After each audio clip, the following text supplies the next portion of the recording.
করে নিয়েছি। যদি মাম্মাম দেখতে পায় আমাকে তো বকা দেবে, কিন্তু কি করা যায়, এখন তো বলতেই হবে। মাম্মাম, মাম্মাম, ও মাম্মাম, আমাকে একটু জামাটা পরিয়ে দেবে? হ্যাঁ। কেন, কি করেছো তুমি?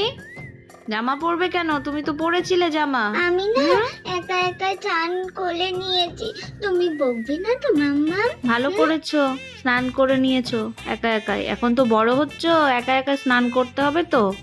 ঠিক আছে, তুমি দাঁড়াও, আমি জামা নিয়ে আসি, জামা পরিয়ে দেবো, ঠিক আছে? আচ্ছা মাম্মা, কালকে কি আছে বলো তো, তুমি কি জানো? কালকে কিন্তু আমাকে একটা নতুন ড্রেস পরাবে, ঠিক আছে? আমি কালকে একটা নতুন জামা পরবো। দেখো তো টুল না পরলে কেমন লাগে আমাকে, আর টুল